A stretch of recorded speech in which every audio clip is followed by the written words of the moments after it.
Assalamualaikum warahmatullahi wabarakatuh, pemirsa Sulan TV. Senang sekali saya Agus Maulana kembali hadir di hadapan Anda dalam bincang hari ini.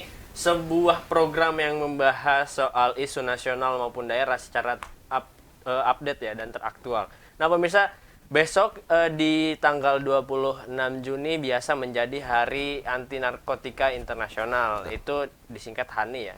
HANI ini menjadi sebuah momentum untuk mengevaluasi dan menjadi sebuah perenungan bagi kita masyarakat terutama di seluruh dunia. Ini bagaimana sejauh ini kita tahu narkotika itu sudah menghancurkan banyak kehidupan masyarakat. Nah, untuk kali ini kita akan membahas bagaimana Hari Anti Narkotika Internasional ya ini berantas sampai tuntas. Sudah hadir bersama saya itu ada Ketua DPP Perang atau Perkumpulan Anti Narkotika Indonesia, Kang TB Usman. Assalamualaikum, Kang. Waalaikumsalam warahmatullahi wabarakatuh. Alhamdulillah sudah ketemu lagi nih, sudah berapa kali ya ketemu di sini. Kemarin Hani juga nih. Iya. Soal Hani juga. Nah, tahun kemarin ini Kang TB Usman dapat penghargaan dari Pak Presiden. Pak Presiden. Soal ya. apa itu Kang waktu itu? Itu tentang skill pemberdayaan masyarakat kepada ex-napi dan ex-napsa. Ex-napi. Jadi napi yang baru bebas dari lapas, penjara itu saya bina. Oh, begitu. Oke. Yang membinanya ex-napi juga. Ex-napi juga saya. Ini maksud saya pemirsa, saya ingin menghadirkan Kang TB Usman ini banyak cerita yang sangat inspiratif dari beliau. Nanti kita gali ya di segmen hari ini. Nah, tapi sebelum jauh ke situ silahkan sapa-sapa dulu pemirsa Sulan TV yang menyaksikan acara kita hari ini, Kang. Silahkan. Assalamualaikum warahmatullahi wabarakatuh. Terima kasih. Saya sangat bangga sekali diundang Sultan TV. Sudah beberapa kali ini ternyata Sultan TV ini sangat peduli kepada masyarakat Banten loh. Amin. Karena selalu intent dan selalu terupdate. Jadi setiap HANI itu dia peduli. Itu bentuk kepedulian Sultan TV. Makanya saya sering nonton. Makanya ayo tonton Sultan TV ini gitu, ramekan karena ini bentuk kepedulian yang saya rasakan. Bukan hanya sekali, tapi udah 3 tahun ya saya. Iya. Jadi di luar dari Kang TB Usman juga kita sudah mengundang banyak pegiat anti narkoba lain. Betul. Makanya waktu Kang Nana saya jadi ini, saya siap. Karena kepedulian Sultan TV ini sangat luar biasa. Makanya semalam itu saya share abis di grup jamaah saya. Sekarang kan saya di pengajian ya. Terus di grup ex-napi, di ex-napsa, saya sebarkan, ayo tonton tuh gitu. Mungkin bagi pemirsa juga yang sudah menonton tayangan-tayangan Sulan TV sudah tidak asing dengan sosok Kang TB Usman ini karena sudah beberapa kali hadir di Sulan TV. Nah, kalau berbicara sosok Kang TB Usman ini kalau saya sudah mengingat ini adalah orang pegiat anti narkotika yang sudah konsisten. Udah berapa tahun, Kang? Jadi pulang dari Nusa Kambangan langsung membuat organisasi ini 10 tahunan. 10 tahun, iya. 2010 ya? 2011 ya? 2011. Nah, ini kalau berbicara jauh sebelum itu kita ngomongin perang dulu nih. Betul. Di Hari Anti Narkotika Internasional ini, perang ini mau ngapain aja nih? Jadi di Hari Anti Narkotika ini saya minggu kemarin dengan Polairut, dengan BNN Kota Cilegon membuat program tentang himbauan bahaya narkoba dan prokes COVID-19. Jadi bukan hanya membagikan masker, tapi kan kita langsung memberikan himbauan kepada masyarakat. Salah satunya di tempat wisata Bandulu Anyar. Itu sangat luar biasa. Pengunjungnya itu padat, sangat padat sekali. Jadi Polairut, BNN dan Ketua Paguyuban Lurah Cilegon itu gabung dengan para penggiat semacam kayak Perang, Kayagan, GMDM, Perisai Banten, Gerhana, itu ada beberapa penggiat itu gabung semuanya. Banyak ternyata ya? Banyak. Gabung semuanya di situ dari Polair itu membagikan ratusan ribu masker. Jadi penggiat narkoba tuh bawa berapa ribu, kita menyebar semuanya. Memberikan masker sembari memberikan himbauan bahaya narkoba. Jadi dua-duanya kena gitu. Oke, betul-betul di pandemi ini seperti itu. Tapi kalau kita itu di hari perayaannya. Hari perayaannya. Jauh sebelum itu Kang TB sudah melakukan apa saja sih untuk sosialisasi anti narkotika ini? Jadi perang bukan hanya sosialisasi aja tapi pemberdayaan masyarakat. Karena saya fokus membina ex-napi yang keluar dari dalam penjara. Semacam masih pelatihan kayak bunga, pelatihan kayak bikin bonsai, pelatihan membuat sate bandeng, misalkan apa agrobisnis di situ. Karena apa ya, orang yang dalam keluar masuk penjara dia sulit mencari kerja, Kang. Baru mencari kerja, bikin SKCK aja dia sulit. sulit Nggak bisa. Nggak bisa. Nah, kalau berbicara ex napi, kebanyakan orang terutama pernah menggunakan narkoba, pernah Kang Tebe juga pernah mengatakan orang yang keluar napi orang keluar setelah dari penjara dan dia pengguna narkoba itu sulit dirangkul oleh orang, kemudian dia bisa kemungkinan presentasinya tinggi untuk menggunakan narkoba kembali. Betul. Nah, itu gimana tuh? Karena apa? Dalam 1 tahun ini ada anggota saya juga yang kembali lagi ke dunia narkoba, masuk lagi. Dan saya juga itu dianggap biasa seperti saya di organisasi saya.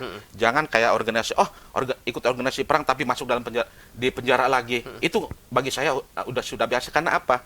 Perang merangkul orang yang sedang sakit karena narkoba. Perang merangkul orang yang baru bebas narkoba. Jadi butuh proses untuk membuat kebaikan untuk dia. Salah satunya untuk usaha agrobisnis, nunggu kemampuan dia, skillnya apa. Jadi tidak bisa dipaksakan. Misalkan dia skillnya bengkel, saya paksakan untuk pertanian, itu nggak bisa. Makanya dia keluar dulu auranya, usahanya apa, bengkel, ya masukkan ke bengkel atau gimana. Kalau dipaksakan dia akan berontak dan akan kembali lagi. Salah satunya ada beberapa anggota perang juga yang masuk dalam penjara dengan kasus yang sama. Ya karena itu. Karena saya banyak anggota dan binaan saya, jadi nggak tiap hari saya ngontrol terus. Betul. Jadi itu sudah ratusan ya. Karena ada berapa sekarang? Sekarang kurang lebih ada 470-an, hampir 500-an. 470. Dan iya, ada berapa orang yang mengelolanya?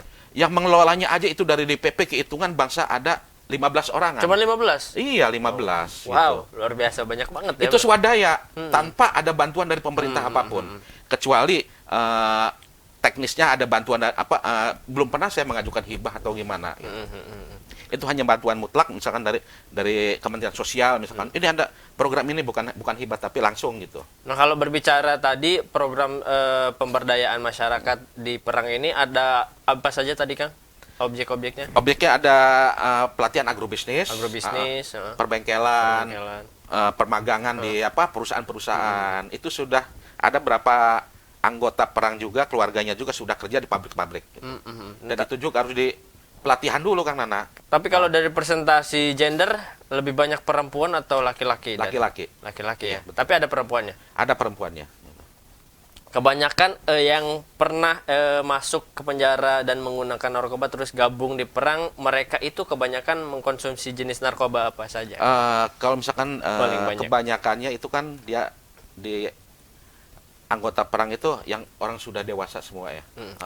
Remaja nggak ada ya? Remaja nggak ada. Udah pada dewasa, banyaknya dia pakai sabu-sabu, tembakau gorila gitu atau ekstasi. Itu yang kalangan yang dia mampu gitu. Kang Tebe pernah nanya nggak alasan mereka menggunakan ini yang sudah sehat ya? Kenapa sih kamu menggunakan ini? Alasannya beragam tidak?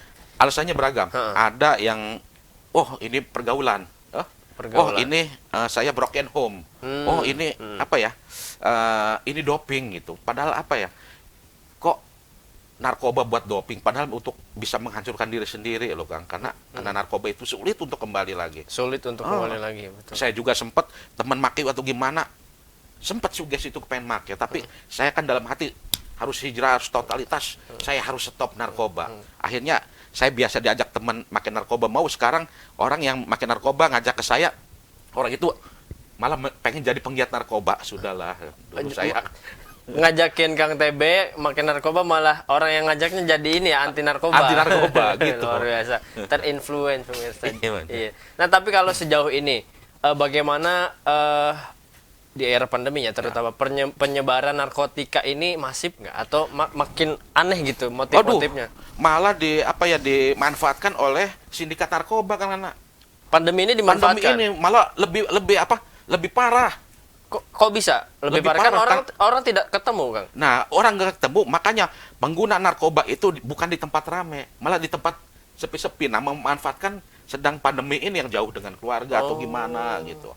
Karena apa? Dalam 1 bulan ini, saya mendapatkan pelaporan keluarga tentang anaknya kena narkoba ke polisi, suaminya, ponakannya. Itu ada catatan di saya itu. Malah apa ya, di saat pandemi ini malah lebih banyak anak-anak. Malah lebih banyak. Malah Oh, lebih iya. banyak gitu. Jenisnya apa saja biasanya? Jenisnya Daerah- tembakau gorila, sabu-sabu. Daerah pandemi ini. Nah, Oke, oke. terus kadang obat-obatan kayak Septopika itu eksimer dan tramadol. Gitu. Nah, kalau di Banten sendiri kebanyakan penggunanya dewasa ya? Nah, dewasa.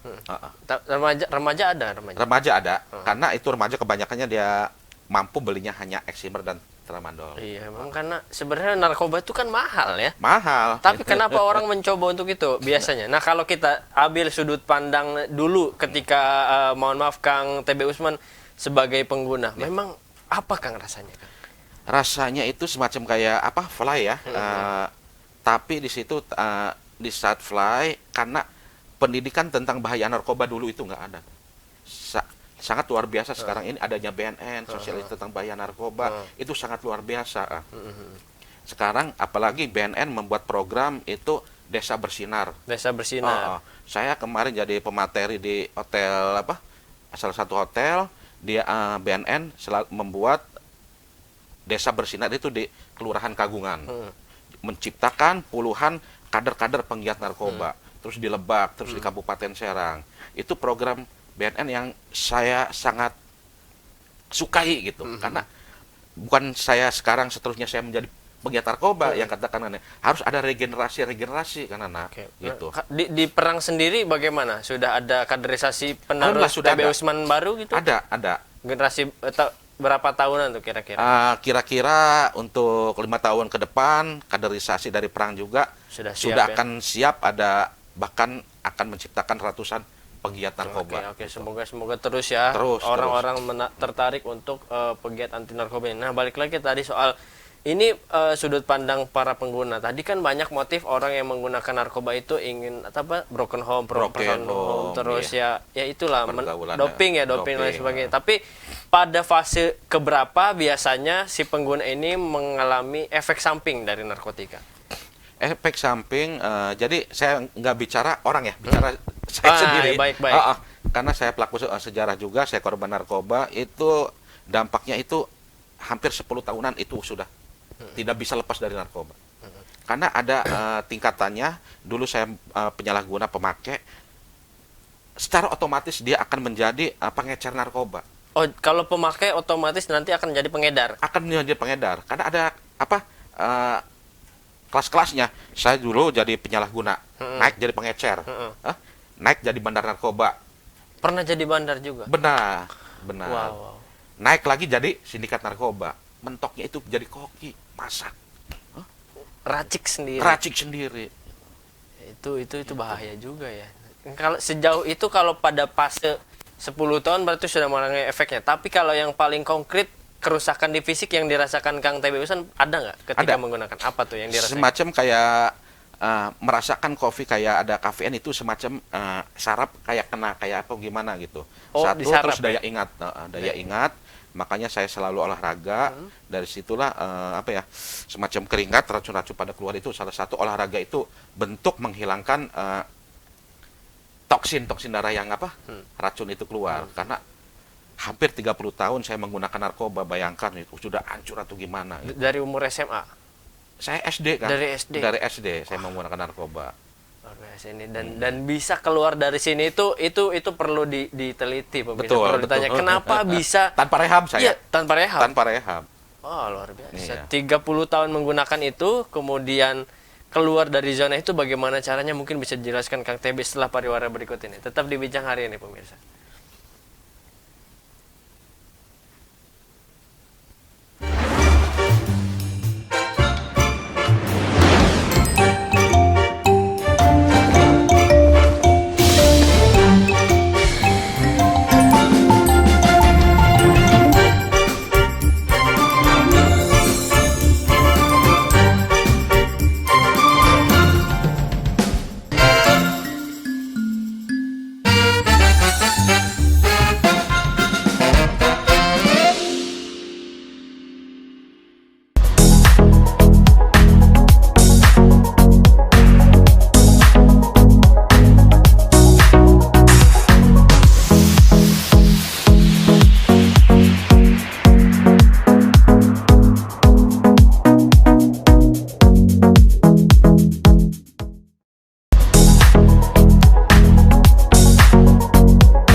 Ya, terima kasih pemirsa, masih di Bincang hari ini kita masih membahas soal Hari Anti Narkotika Internasional, berantas sampai tuntas. Tapi sebelum saya melanjutkan obrolan di pagi hari ini, silahkan like, komen, dan subscribe di channel YouTube Sultan TV. Saat ini kita masih siaran langsung. Dan kalau ada pertanyaan silahkan ditanyakan di kolom komentar. Balik lagi ke Kang TW Usman, Ketua DPP Perang Indonesia. Kang, kalau kita berbicara motivasi keluar dari zona pengguna ya, pada saat itu pengguna, tidak semua orang mudah untuk keluar dari situ. Pada saat itu sudah 30 tahun ya, Kang? Iya. 30 tahun Nah, pengguna. di dunia narkoba. Dunia narkoba, kenapa bisa keluar? Iya. Apa yang menampar keras gitu sampai sadar? Menampar keras di saat orang tua itu sakit parah. Orang tua sakit parah. Ibu. Pas saya keluar dari Nusa Kambangan, saya bisa kembali lagi ke dunia narkoba. Tapi permintaan ibu, di saat saya kembali bolak-balik di dalam penjara, ibu belum pernah marah dan kasih sayang pun belum pernah luntur. Luar biasa. Beda dengan istri saya yang menggugat cerai di saat saya di dalam penjara. Serius, Bang? Iya, serius. Aduh. Saya sedang menjalani hukuman, tahu tuh ada surat gugatan cerai. Gimana nggak galau? Akhirnya saya frustasi lagi. Istri tidak memikirkan, mantan istri nih, psikologi saya di dalam. Malah lebih frustasi saya di dalam penjara. Pada saat itu bisa saja Kang Taiba memilih untuk kembali lagi ke dunia narkoba ya? Iya, Frustasi betul. gitu kan, Karena frustasi stres. juga. Iya. Karena salah satu bentuk dukungan keluarga itu sangat luar biasa untuk pencegahan narkoba. Itu pondasi. Oke, berarti keluarga poin intinya ya. Bentuk kasih sayang. Kang. Dan gimana pesan ibu waktu itu? Pesan ibu, di saat saya keluar masuk ke dalam penjara, 30 tahun saya di dunia narkoba, ibu saya itu hanya sudah. Belum pernah hanya bisa menangis atau gimana. Belum pernah membenci saya. Marah atau kena Belum tampar pernah. gitu ya? Belum. Enggak. Wah, luar Pas di biasa. saat sakit parah atau gimana, ibu saya satu permintaan, sudah cukup. Dari situ saya nyebut Allahu Akbar, siap ibu saya. Totalitas. Itu cobaannya sangat luar biasa. Di saat saya pulang dari Nusa Kambangan, teman saya yang di Aceh mampir ke rumah membawa mobil. Titip mobil. Nawarin barang. Bukan. Apa tuh? Titip mobil, dia mau pergi ke Tangerang. Di mobil? Ternyata apa? Pas sudah di jalan perjalanan, Bang, tolong ya, di dalam mobil itu ada ratusan inek, katanya titip. Kalau saya jahat bisa. Waduh, gemeteran saya. Di saat saya membuat organisasi atau gimana, saya ada anggota saya ingin gabung atau gimana, saya selalu komunikasi ya ke rumah-rumah, silaturahmi. Ada yang sedang memakai, menawarkan, dari situ. Ada yang masuk ke rekening saya duluan, mesen barang. Itu cobaannya. Oh, ketika sudah keluar dari zona itu masih ada yang menganggap Kang TB sebagai pengedar ya? Betul. Kang beli masih ada. Masih ada yang transfer ke saya. Oh. Gitu. Tapi saya balikin tolak. Gitu. Nah, itu luar biasa banget. Nah, Kang TB juga tadi sempat cerita pemirsa, 30 tahun maksudnya di dunia pernarkobaan itu sudah jadi pengedar ya. Jadi bandar ya. Sindikat udah Sudah jadi sindikat ya. Karirnya udah hampir full. puncak. Itu kalau dikatakan di karir di pengedar narkoba ini ada nggak hasil bukti maksudnya yang konkret? Duitnya pakai apa dan Nah, sebagainya itulah. gitu ya. Untuk pemirsa Sultan TV, makanya jauhi narkoba, jangan kerayu dengan gaya bahasa bandar. Wah, jualan narkoba untungnya besar atau gimana? Itu bohong, nol besar. Nol besar. Nol besar. Tapi kan mahal narkoba. Nah, itu narkoba. Makanya orang yang memakai narkoba otaknya sudah rusak kan, tidak mikir panjang lagi. Oke, jadi semuanya serba singkat. Serba singkat. Emang kelihatan menjual narkoba itu beli narkoba misalkan ganja 1 kilo sekarang ini kira-kira 7 jutaan misalkan 1 kilo. Itu bisa jadi puluhan juta, bisa jadi 30-an juta. Untungnya itu berapa kali lipat gitu kan. Tapi bagi saya untuk pemirsa Sultan TV jangan sampai tergiur dengan hal itu. Itu semuanya bohong. Karena apa? Kena penjara aja, biaya di dalam penjara itu sangat luar biasa. Untuk menafkahi keluarga di luar aja sangat luar biasa, Kang. Semasa di penjara habis berapa juta? Tidak terhitung, Kang, banyak. Karena kebutuhan di dalam penjara. Hasil dari jualan narkoba nggak nutupi ya? Tidak menutupi, malah jong. Ya? Rumah saya hilang. Rumah hilang. Ya, istri saya hilang. Gitu. Karena narkoba. Minta Gitu. pesannya. Mungkin saya juga tidak menyalahkan mantan istri, mungkin Iya. capek Iya. lihat suami bolak-balik, tapi orang tua nggak ada capeknya, Luar biasa ya. selalu senyum atau gimana. Kasih Itulah sayang ibu. kasih sayang ibu, nggak ada duanya. Betul-betul. Makanya para pengguna narkoba udah, karena apa?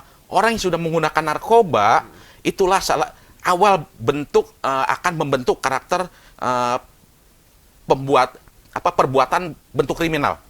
Salah satu nih, jadi wong saya mengelunjak nih wong tua. Biasanya mah disuruh orang tua kan sama ibunya, tolong sih beliin minyak sayur, beras. Ya Bu, tapi anak kalau sudah kena narkoba, dites nyuruh anak, Bu, nyuruh-nyuruh aja ibunya sendiri. Tuh. Oh, itu Awal ciri-ciri ciri-cirinya. Aduh.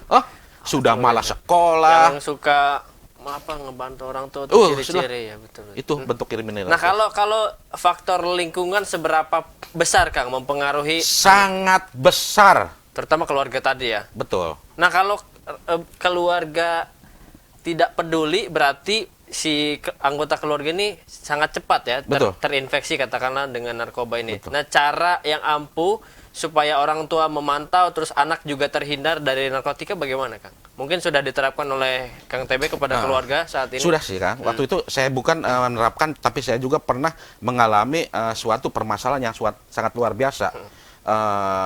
Di saat saya menjadi penggiat narkoba juga, saya mengalami cobaan kehidupan saya sebagai orang tua di mana anaknya menjadi korban narkoba, Kang. Anaknya? Anak saya jadi korban narkoba. Itu setelah jadi aktivis? Penggiat narkoba. 3 tahun yang lalu. Berarti terpukul. Waduh, akhirnya flashback ke belakang nih. Jadi seperti melihat diri sendiri. Nah, saya flashback ke belakang, Kang. Dulu saya betapa hancurnya orang tua saya. Waktu saya bolak-balik di dalam penjara, anak saya aja yang kena narkoba sudah nangis, Kang. Dulu saya masuk penjara sipil. Kang TB nangis? Waktu saya masuk penjara, saya disiksa sama sipir-sipir, karena mungkin untuk saya biar nggak macam-macam bagaimana. Belum pernah nangis, Kang. Tapi di saat mendengar kabar anak saya kena narkoba, itu saya menangis. Tuh, betapa sakitnya antara siksaan dan jadi korban narkoba. Dipukul ya, mending dipukul daripada batin anak menjadi narkoba. Jadi saya mengalami orang tua yang anak menjadi korban narkoba. Makanya saya sangat cerewet ke orang tua. Saya ini, Bu, Pak, jika anaknya nakal atau gimana, dirangkul. Jangan dikasih kekerasan atau gimana. Kasih sayang. Makanya saya berpikir akhirnya dulu saya tidak menyalahkan anak, semua itu salah saya sendiri. Kenapa jadi tidak memarahi anak? Saya tidak memarahi. Saya rangkul anak itu sampai sekarang, alhamdulillah saya tidak memanja, tapi saya manja tapi tidak di luar batas, selalu dipantau. Karena di dalam rumah sama anak emang asik atau gimana, bahagia. Belum tentu anak pergaulannya di luar. Makanya pergaulan itu sangat luar biasa. Tapi dengan pondasi di rumah, dengan kasih sayang kepada anaknya, semuanya itu akan luntur, akan kikis di luar itu oleh kehidupan di dalam keluarga itu. Karena nyaman. Gitu. Karena karakter anak tuh kebiasaannya mencari hal yang tidak dapat di keluarga ya. Betul. Kalau di keluarga sudah dapat semua, kayaknya enggak ya? Enggak. Betul, cukup betul, gitu. Cukup pokoknya di keluarga. Berarti pada saat itu Kang TB sedang ingin ikhtiar ya, menyuarakan bahaya narkoba dan sebagainya, malah keluarga sendiri. Keluarga sendiri. Kalau respon istri bagaimana pada saat itu? Respon istri semacam kayak ibu saya. Untung istri saya yang sekarang ini sangat luar biasa. Ibadahnya juga. Pokoknya mungkin hadiah dari Allah di saat saya hijrah. Betul. Kata Mendukung Allah, ya. gua kasih istri yang baik. Lu mau macam-macam lagi gitu. Iya, luar biasa. Itu motivasi pemirsa nih. Jadi mungkin juga ada pesan nggak untuk mantan istri yang ninggalin? Enggak. Cukup lah ya. Pokoknya itu lah. Maksudnya di saat ini, maksudnya kehidupan Kang TB Usman itu, kalau menurut saya ini sangat menginspiratif. Karena kalau saya mengalami jatuh dalam kehidupan, saya ngelihat aja Kang TB pernah jatuh lebih dalam. Betul, gitu kan, dan bisa bangkit. Nah, pada saat itu peran agama bagaimana Kang membubuhi kehidupan Kang TB Usman ini? Akhirnya kembali lagi agama juga sangat mendukung dan itu pondasi juga. Dan kembali lagi bagaimana berapa persennya pergaulan itu. Saya Kang dari keluarga Ustadz. Keluarga agamis lah ya. Agamis. Bapak saya guru ngaji, tapi saya menjadi pengguna narkoba, menjadi pengedar narkoba. Saya dipegang di saat orang tua saya lagi ngajar ngaji. ditangkap. Waktu saya jadi pengedar narkoba itu berarti saya sudah melewati sebagai pengguna dong. Lah itulah jahatnya narkoba, tidak memikirkan, tidak mempunyai akal sehat. Dia tidak memikirkan, weh orang tua saya nih ustadz loh. Kalau saya digerebek, malu. Gimana kata tetangga, gimana kata orang. Tapi orang yang korban narkoba, udah putus urat sarafnya. Gitu. Malunya udah hilang. Malunya udah hilang, Kang. Nah, berarti sejauh ini masih adakah stereotip negatif kepada Kang TB Usman ini? Masih. Meskipun sudah hampir 10 tahun menyuarakan anti narkotika. Betul. Tapi masih ada yang menganggap. Masih ada paradigma seperti itu. Gitu. Ada nggak yang frontal mengatakan depan langsung apaan sih gitu? Ada, alah itu juga nanti juga kumat atau gimana gitu. Gitu. Karena dia tidak mendalami orang yang sudah hijrah tentang bahaya narkoba. Salah satunya teman saya almarhum Freddy Budiman, orang mengatakan itu kawan teman saya. Orang mengatakan itu mah tobat-tobat sama atau gimana. Saya yakin almarhum Freddy Budiman itu hijrah dengan orang benar sudah tobat nasuha. Merinding saya tuh. Karena tahu betul ya. Saya tahu betul karakternya bagaimana. Tidak ada manusia ingin selalu menjadi orang tidak benar selamanya. Pasti akan kelimak orang yang akan tobat. Ada waktunya ingin tobat. Salah satunya waktu almarhum Freddy Budiman masih komunikasi dengan saya mengatakan, "Lanjut, Bang." Lanjut. Saya juga tidak mau keluarganya hancur dengan narkoba. Betul. Salah satunya saya. Saya tak tahu di mana-mana, Kang. Saya kalau misalnya tidak ada takutnya dengan orang gimana, tapi di saat anak saya menjadi budak narkoba, kena narkoba dengan kepolisian, nangis, Kang. Iya. Bayangin. Langsung terpukul ya. Langsung terpukul. Betul. Makanya saya membina ex-napi ini sudah sih. Sudah di dalam penjara, mau apa lagi? Apa gunanya? Bicara keuntungan narkoba, bullshit. Nggak ada untungnya. Sama sekali nggak ada. Main narkoba, lo kena lagi polisi, lo ganti pasal aja pakai duit, lo di penjara butuh duit, pakai apa-apa, semua kebutuhan itu semua pakai duit. Main di kejaksaan lo pakai duit segala. Kalau normatif, lo bisa dieksekusi mati lo. Kalau normatif bisa eksekusi? Ya kalau misalkan hukumnya berkilo-kilo barangnya? Apalagi bandar ya? Apalagi bandar. Sekarang aja ada oknum aja atau gimana orang yang menjadi korban narkoba dengan pasal 127 yang seharusnya kan direhabilitasi. Jika bicara undang-undang narkotika. Nah, saya ada beberapa isu dari masyarakat yang disuarakan maksudnya gini. Ada isunya begini. Lebih baik ditangkap BNN daripada polisi. Karena kalau polisi nasibnya akan lebih buruk. Itu bagaimana? Tapi jangan dijawab dulu, Kang. Karena kita akan dibahas setelah pariwara berikut ini. Tetap dibincang hari ini.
ajukan Pak pada Oke pemirsa, masih di Bincang hari ini kita masih membahas Hari Anti Narkotika Internasional, berantas sampai tuntas. Jika kalian ada pertanyaan, pemirsa Sultan TV ada pertanyaan, silahkan tanyakan di kolom komentar. Kang Tepe, tadi saya ada pertanyaan. Ini mungkin banyak yang mengatakan ya, wah kalau ini jangan sampai ketangkap polisi bro, kan kalau jadi pengguna ataupun pengedar lebih baik ditangkap BNN. Kalau tangkap BNN cuma direhab doang. Emang itu seperti itu? Iya, tapi semua itu kan mengacu pada pasal dulu. Di situ kalau misalkan di BNN ada tersangka ataupun korban penyalahgunaan narkoba dengan kena pasal 127, dia mempunyai hak dan tanggung jawab untuk direhabilitasi. Gitu. Itu langsung. Kalau penyalahguna gitu. Tapi untuk bandar narkoba itu tidak bisa untuk direhabilitasi. Nah, tapi beda kalau misalkan dari BNN itu langsung direhabilitasi.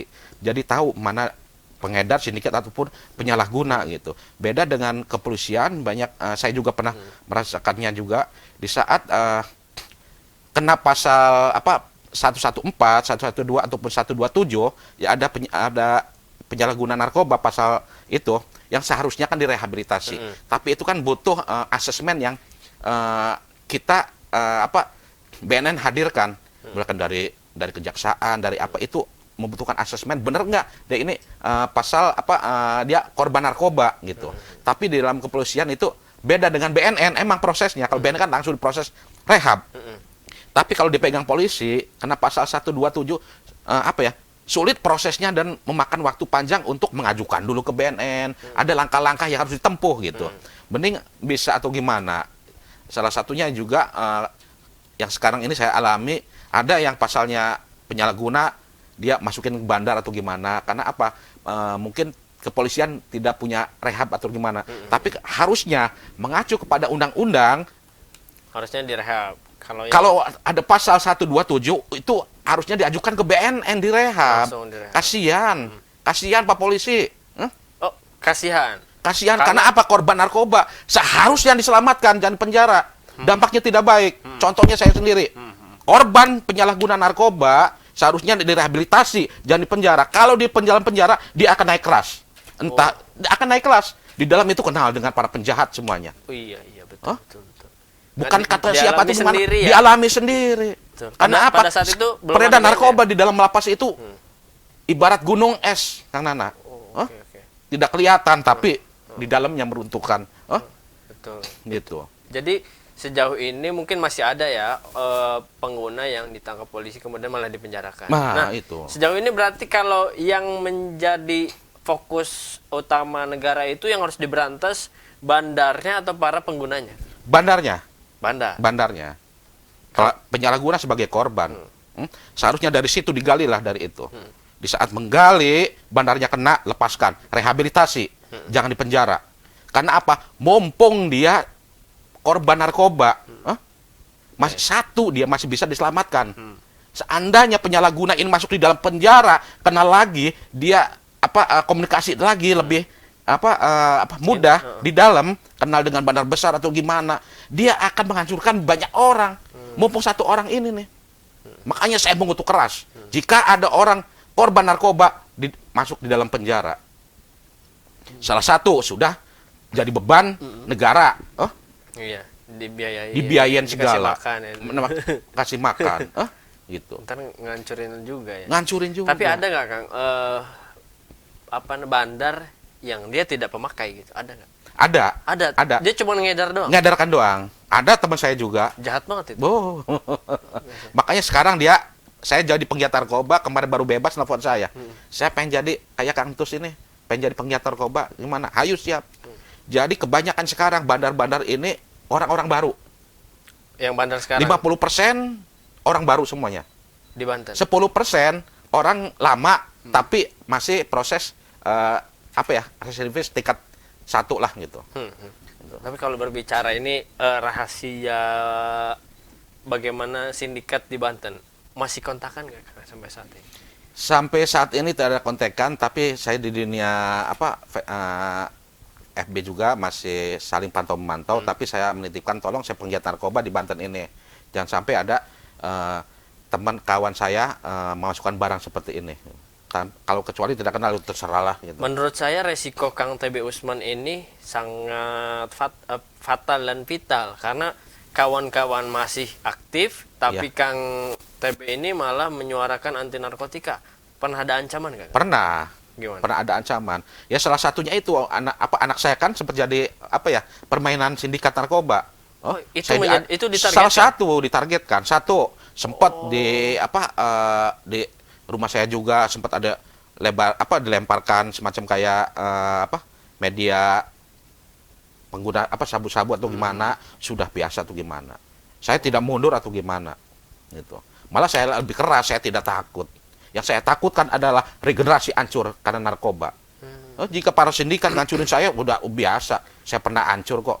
Tapi lu jangan hancurin regenerasi. Keluarga saya dan Kalau berbicara tadi berarti anak Kang TB Usman ini sudah diincar oleh sudah, betul. Sindikat-sindikat yang karena membenci, saya vokal waktu itu ramainya di kota Serang, Eksimer dan Tramadol. Obat-obatan menjual kios-kios kecil. Saya laporkan terus, saya bantai terus semuanya. Karena apa? Saya bukan bicara saya benci atau gimana. Saya benci orang yang sudah kena narkoba itu orang tuanya datang ke rumah. Bawa anaknya udah kayak orang gila, Kang. Saya ngecaprak di situ. Hei, penjual obat-obatan. Hei, penjual Eksimer Tramadol. Lo akan kena ajab, lo akan kena karma. Lo menjual begitu. Sudah. Saya sedang merehabilitasi orang. Saya sedang menyembuhkan orang yang korban Eksimer Tramadol. Obatnya murah, Kang. Tapi bisa membuat orang menjadi gila permanen. Pada saat putra Anda ditangkap, Anda menanyakan nggak ke anak Anda? Saya percaya. Dapat dari mana? Dapat dari mana? Saya suruh teman suruh simpen di motor. Gitu. Udah. Bagaimanapun anak saya akan harus keluar. Jika ada kepolisian atau gimana, tur kepala saya siap akan jadi tur kepala. Karena apa? Masih muda, Kang. Makanya saya Pak Polisi, kalau jika ada korban narkoba yang orang yang masih muda, selamatkan, Pak, selamatkan. Ingat, Pak, karma akan kembali kepada diri masing-masing. Bekerjalah dengan sesuai hati, naluri. Kasihan, Pak, korban narkoba itu harus selamatkan, bukan di penjara. Kecuali bandar narkoba, saya setuju, tembak mati. Betul. Gitu. Udah mengalami sendiri. Mengalami sendiri. Sedih, Pak. Orang tuanya ngebesuk, harus pakai duit. Iya. Di dalam penjara juga tekanan kebutuhan uang itu sangat luar biasa. Masuk kamar juga harus pakai duit. Itu sipir emang bukan hanya sipir, sama-sama napinya di dalam penjara saling menekan. Gitu. Ya seperti itulah ya. Pokoknya kasihan aja. Apalagi orang susah kasus narkoba masuk penjara. Makanya titip orang susah nggak usah pakai pakai narkoba, udahlah gitu. Jangan belagu lah. Gitu. Karena apa? Paradigma korban narkoba itu semua disangkanya anak orang kaya. Nah, itu aja. Padahal ada teman saya tukang karena ngelihat orang tuanya susah lah, saya jualan lumayan untuk yang orang susah jualan narkoba kena, mati aja loh. Di dalam jadi korpe. Oke, terima kasih Kang TB Usman sudah memberikan pesan yang sangat mendalam, terutama di peringatan Hari Anti Narkotika ini. Saya ingin Kang TB Usman menyampaikan pesan klimaks dari obrolan kita pagi hari ini. Silahkan, Kang. Closing statement-nya. Terima kasih untuk pemirsa Sultan TV. Saya mengucapkan Hari Anti Narkotika Internasional 2021 ini, saya ingin menghimbaukan semua, tolong bapak-bapak, ibu-ibu, pantau anak-anaknya dari pergaulan yang tidak benar ini. Karena narkoba itu sangat luar biasa, bisa menghancurkan masa depan ataupun karir seseorang. Karena narkoba bukan hanya menghancurkan, tapi merusak mental, fisik, dan sosial. Itu sangat terbukti, karena saya merasakannya. Saya adalah korban narkoba. Ini kisah nyata saya. Mungkin itu aja. Oke, terima kasih Kang TB Usman. Berarti geser kemana besok nih? Besok saya geser, rencana mau bakti sosial di Banten Lama, di wisata wisata religi, karena situ kan banyak orang. Dan saya mengucapkan terima kasih kepada penggiat narkoba yang nanti hari Senin ini mendapat piagam sertifikat dari BNN Provinsi. Ada 2 penggiat narkoba, ada tokoh Banten dan ada dari perusahaan swasta yang mendapatkan apresiasi lah ya. dari BNN itu. Baik. Rencana itu di Pendopo, Banten acaranya. Semoga itu memberikan semangat juga ya, Iya, dorongan semangat kepada semangat para untuk penggiat yang lainnya Betul. gitu. Kang TB Usman juga semoga bisa melahirkan TB Usman selanjutnya Amin, yang insya siap Allah. memerangi narkotika ini di Ya. Indonesia. Selamat bertugas kembali Kang ya. Sama-sama, Kang. Terima kasih, Sultan sudah TV, luar hadir biasa. di Sultan TV. Nah itu dia pemirsa pembicaraan kita di pagi hari ini. Semoga apa yang kita bicarakan tadi memberikan pesan mendalam bagi kita, terutama dalam upaya menghindari narkotika di kehidupan sehari-hari, terutama di lingkungan keluarga ya. Keluarga menjadi protek utama di kehidupan kita. Saya pamit undur diri pemirsa. Mohon maaf apabila ada salah kata dan ucapan saya. Assalamualaikum warahmatullahi wabarakatuh. Waalaikumsalam. Terima kasih Kang ya.